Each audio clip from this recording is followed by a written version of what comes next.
Obviously, like I said, we talked about Owen Farrell. It looks like he is heading over to Rossing 92, possibly.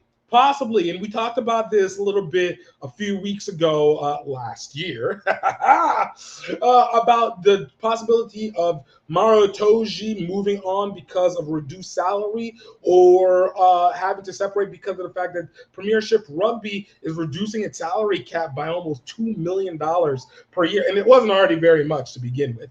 We're talking about a $10 million case.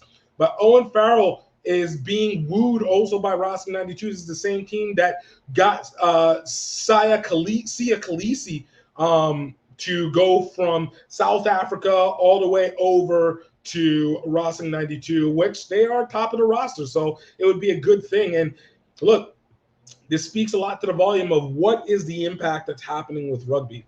I think a lot of people worry about the fact that, hey, are we going to be overly focused on money and hence ruin the game, which I think is just a reductionist thought process. Like, oh man, once money comes in, it messes it all up. No, the issue is not that money came in. The issue is that money is not growing.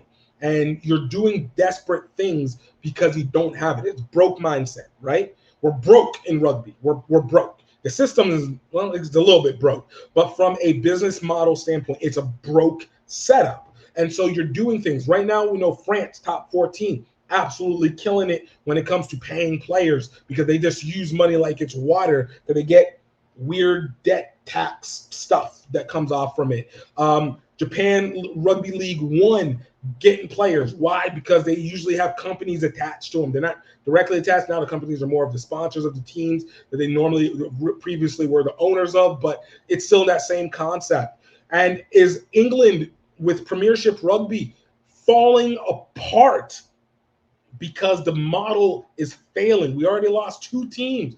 It looks like there probably could be more on the way if the bleeding doesn't stop. So an Owen Farrell, who is not playing for his national team in the Six Nations, a captain, an active captain, is not playing for his Six Nations team. He is not playing for the national team, and he may soon no longer play for the professional team that he has been with his entire professional career, which is basically his whole life.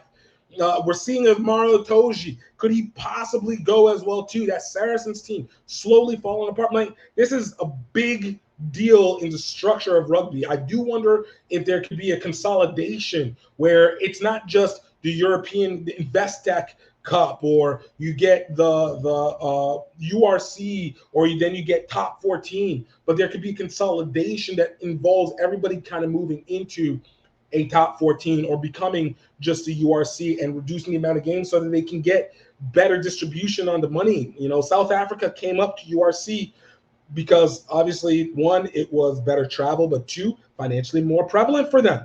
So it's hard to be able to say, like, ooh, do we got something here? Is there something that should be looked at in this instance with Farrell, and knowing that as a captain, like a captainism, we already know DuPont's not continuing on with the Six Nations team so he can get ready for the Olympics with France. I mean, rugby is changing its structure overall, and I think it's very, very, very important that we are watching that one. And I love the fact that we have that as a watching concept overall.